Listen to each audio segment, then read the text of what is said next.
Good day, everyone. My name is Catalan Sabandal, and together with me are Mr. Jericho Talenting and Mr. Quintalino, and we are your presenters for today. You'll be presenting the lesson 13, LGBT Psychology.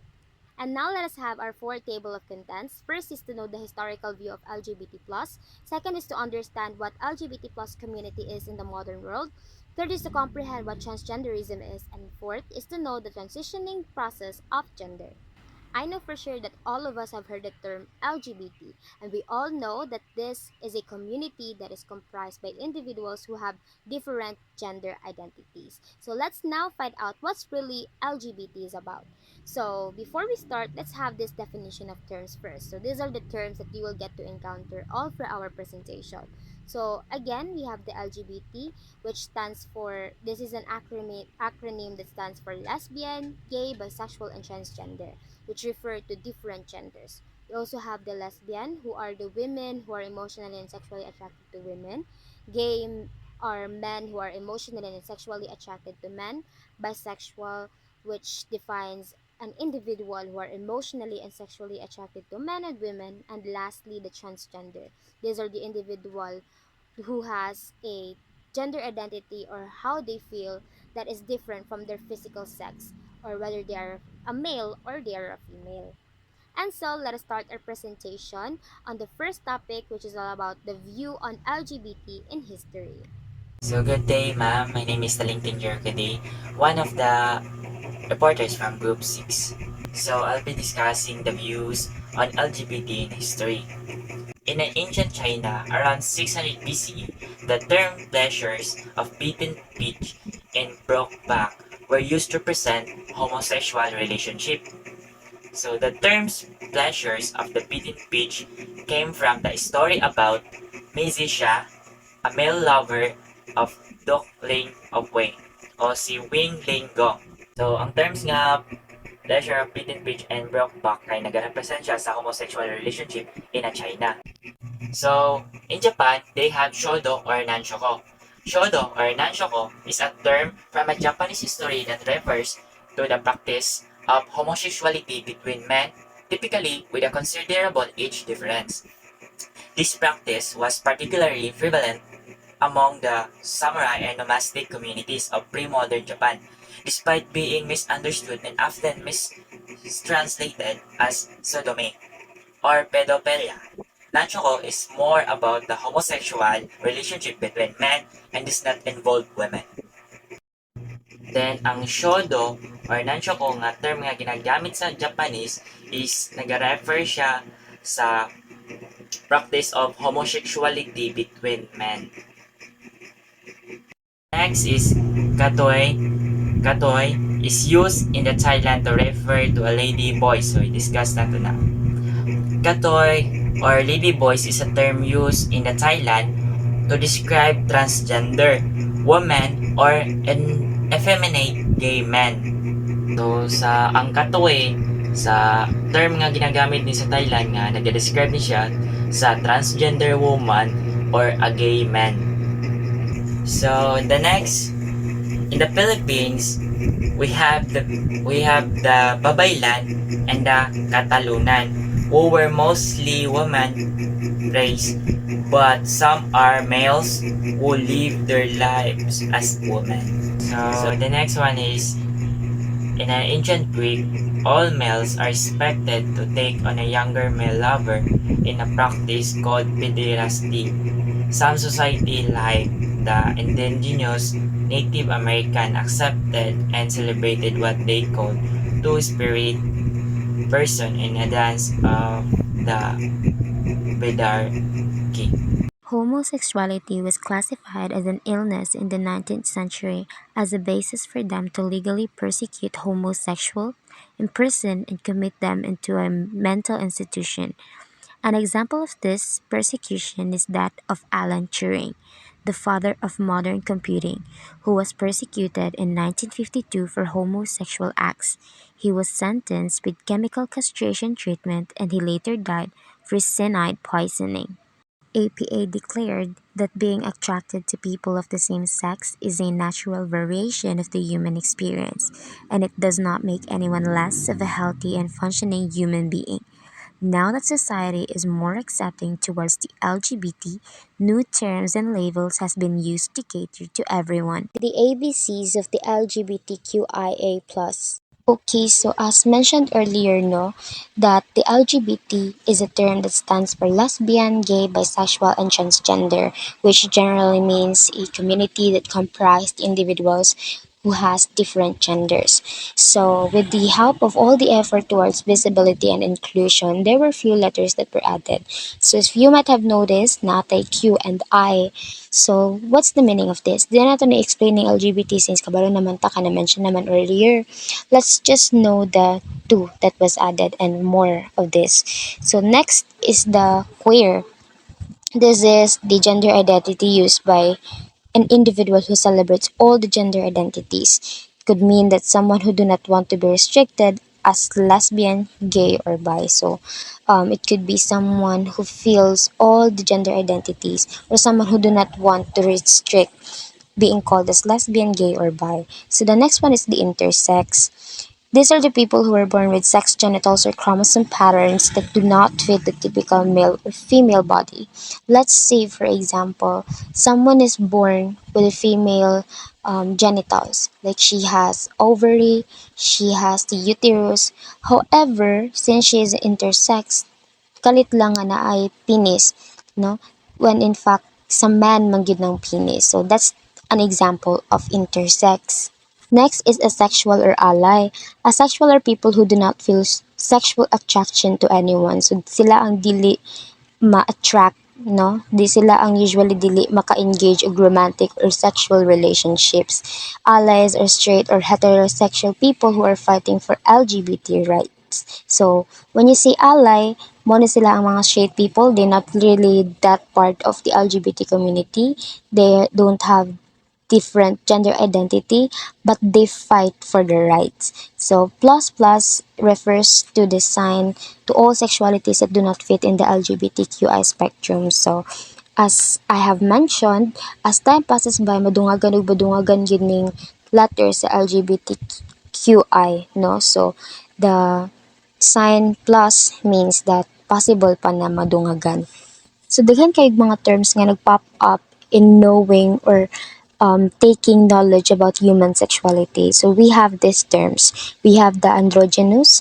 These are the people whose gender expression may or may not be distinctly male or female. We have the gender, as mentioned, your internal sense of being masculine or feminine or neither. So gender identity is how you feel, if you feel like you're a man or a woman ba or neither. Gender expression is how you express your sense of being a male or female, if you want to be if you want to dress, how you want to style your hair. We have sexual orientation, your emotional and sexual attraction to a person, whether attracted ka sa same gender nimo, no? So sex assigned at birth, you're given sex when we're born based on your sex organ. So this deals with your sexual anatomy, kung unsa ang primary sex characteristic nimo. Cisgender is when your gender identity matches with the sex you're assigned at birth, and meaning ani kanang kung unsa ang imong sexual anatomy is same sa imong feeling, like you're born as male, and then your gender identity is you feel like you're really a male, no, you're a man. So non-binary is those people who do not feel like a boy or girl. They may feel like they're both or neither, or sometimes they use the pronouns them, their, or theirs. So let us proceed to one of the most interesting topic of this presentation, which is the understanding transgenderism. Now, society attaches a lot of meanings to our biological sex, our physical sex, and this is undeniable. Parents unknowingly set up a gender-based pattern of raising their children upon knowing the biological sex of their babies. After knowing na ilang anak is babae, they would buy stuff na color pink. They will buy stuff like dresses, like sandals, and if male na po ding ilang anak, they would buy blue stuffs or something na toys or something that would define or identify their children as a male or female. This limited view on sexuality makes it harder for those who do not fit in the box of masculinity and femininity, like lesbians, gays, and bisexual. However, it makes so much more difficult for transgender people, those who feel like they were born in the wrong body or given the wrong biological sex. So, transgender people are most likely those individuals who feel like they are not belong on the box or they're not fitted in the box that they are in. Like for example, someone that is born with a male sexual anatomy. He has penis, he has testes, he has everything that would make him identify as a male. But deep inside him, he kind of feel like he's feminine, no? So mo na siya ang example sa isa ka individual who feel like dili siya fitted ana nga box. So one of the kanang that's one of the problem nga sometimes gina-face or mostly gina-face gid sa mga transgender people. So, when we say transgender, for sure, ang ato ang first gid nga mo butang sa tong utok is those people nga kanang maklaro na to na lalaki but they have something nga kanang same sa babae. Like, kanang lalaki kay siya nawong pero naa siya tutoy ingon ana ato ang kanang sometimes or mostly good nga maingnan nga transgender ni siya di ni siya bayot lang transgender jud ni siya kay naa siya gibabag-o. Now let's understand what really is transgender, who really is a transgender. Now, the APA defines transgender as an umbrella term for persons whose gender identity, gender expression, or behavior does not conform to that typically associated with the sex to which they were assigned at birth. So these are the people who actually feel different inside. No, they have their different gender identity from the sex that they are associated from the time nga himo silang naanak. The American Psychology Association states that a transgender is a term called for a person whose biological sex is different or opposite to what they feel, what is their behavior. Just like the gay, they are biologically a man, but they feel that they are a woman. Same as to the lesbians, they are biologically a woman, but they are or they feel or they behave like a man. This feeling or gender identity is not something that changes through time, but is a feeling that they have since childhood. This creates a problem for a heteronormative society wherein everyone is expected and forced to fit in the boxes of male masculinity and female femininity. So mo ni siya ang problem, no, because of the society, because of what the society thinks, no, about the transgender. They kind of feel like they're being forced or expected to be like this and that. Like once someone is born as male, she must be masculine, he must be strong, he must do this and that. And if someone is born as female, he must be feminine. Dapat mag-act lang siya gingan ani. Dapat she must be kind, she must be like this and that, no? And it's really not that easy to tell someone na you should change your gender, you should change this and that. It's not that easy, no? Because not everyone is really confident sa ilahang gender identity. Some took time in order for them to really express kung unsa gid sila, and some people thankfully they were able to confidently say and tell people who really they are. So that's one of the disadvantage that usually or mostly transgender people gets to encounter. But there are some certain groups, especially kanang mga LGBT coalition na nag-raise sila anang bill nga ginatawag nato nga SOGI bill. Kanang SOGI bill ang tumong ana is to raise the equality in the society o ang pagdawat sa mga LGBT sa community na hindi dili sila i-discriminate, magkaroon og kaning equal rights sa ilaha.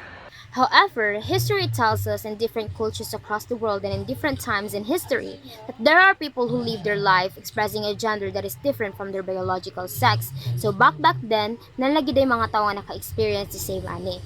This gender nonconformity or gender crossings were celebrated by the Native Americans through the Berdashe or two-spirited people. We also have our own Babaylan or Catalonan pre-colonial priests who are mostly females, but some are males who live their lives as female priests. So the word transgender is also used as an umbrella term. it has so many identities under this term. So we have transsexual, for example. This is often used in the medical field to refer to people whose gender identity is different from their biological sex and they may want to change their body. So it resembles how they feel about their gender identity. So in this way, pwede sila mag-go to surgery, no, if they want to change something. So on medical sides, there are some technology advancements that can help you change your gender. So mo to kung gingon ganina no na gender affirmation. It is a lifelong journey nimo na once you change your sex, it is a non-reversible, meaning dili na siya mabalik. So let's go on the other sexualities in under the transgender. So na siya ito FTM, MTF, and cross-dressing. So first, FTM. So female to male, a person whose biological sex is female and has transition to living his life as a male. So yeah, it means ano sa FTM no, yung biological sex is babae, daan, then mag-interchange to a lalaki. And then second one is MTF. So or male to female. So a person whose biological sex is male has a transition living life as a female. So kabaliktaran na ni sa FTM. So yeah, sa MTF naman po is yung biological sex is lalaki, then mag-change into babae. Then last is cross-dressing. So ang cross-dressing no is gina-opposite niya kung unsa yahang biological sex kung tahay lalaki, so yung ginasuot is murag pang babae. Then babae po ginasuot niya nga mga sinina or mga anything is pang lalaki. So mo nang cross-dressing. And then dili po sila comfortable nga i-identify kung ang ilang biological sex. Genderqueer and the drag kings and queens. When we say genderqueer, muni sila ang mga individuals na part sa LGBT, pero dili sila mahalata na yung ana sila. It's because they dress as like their biological sex. For example, there's a gay. Dili siya mahalata, it's because manly iyang sinutan. Also, lesbians, dili sila mahalata ng ana sila, it's because they dress as like the woman. Okay, so drag kings and queens. So just like a cross-dresser, they dress and they behave as what they want. So muni sila ang mga gays na magbinabae. And also, they use that to gain profit and to gain entertainment sa mga tao. Transitioning process. So from the term itself, transition, it means changing a thing to something. So when a person realizes that he or she may be a transgender, a psychologist can guide a person for transition, especially when a person wants to go through permanent changes like sex reassignment surgery. So aside from what I said earlier, it's really not possible to change something from your physical sex or physical appearance. So if a transgender woman or man wants to change something like feel na ko kay mas gusto ko nga dako ako ang boobs, she can fulfill that dream through surgery, no. But there are factors good nga maka epekto gid ana, like for example sa tuwang economic status, no, daghan kaayo nga mga kanang factors nga makaapekto ana da dapat i-consider. Transitioning to another gender is a very challenging process to manage transgender people because of social stigma, discrimination, medical cost, accessibility of medical treatment and support, oppressive laws in each country, and threat of violence from prejudiced people. So these are the factors that somehow makes it difficult for transgender women to change something, no, sa ilahang physical anatomy.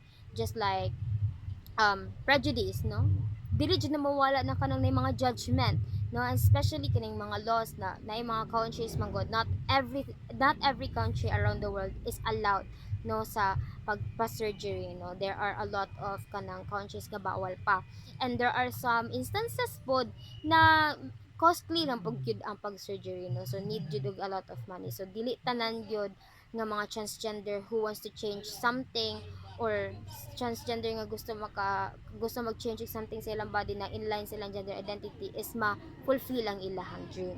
This recognition is a product of decades of collective effort of transgender community and the LGBTQ+ community. However, the Philippines still lack the laws and the medical capacity to support transgender people in living their full potential. Did you guys know that the proper uses of pronouns like he or she is very controversial today, which is why it should be observed when talking to a transgender person to show respect as a decent human being. Like for example, when you're talking to a transgender woman and you kind of feel like I can tell nga man ni siya kay murag lalakin ang gyapon siya, but still you must you must use the pronouns she because it might cause disrespect and violence, no? Often when a person is clearly presenting himself as a female by the way they dress and carry themselves, it is safe to assume that they want to use she or her. The same goes for the transgender man who is clearly presenting himself as a man. You may use him or her. However, it is always a good practice to ask them for the preferred pronoun instead of assuming, but do so in a polite way. So you can, if you see someone na, ay, she dresses like a girl, no, nakawig siya, and I could tell that she's a girl, but a part of me, na ayun, gapo ko nga lalaki siya, but it's safe na magamit ka og she, no, that would define her as a woman. But in order for you to be more polite, to be more respectful, it's better for us to ask. And that's our presentation about the LGBT psychology. Thank you.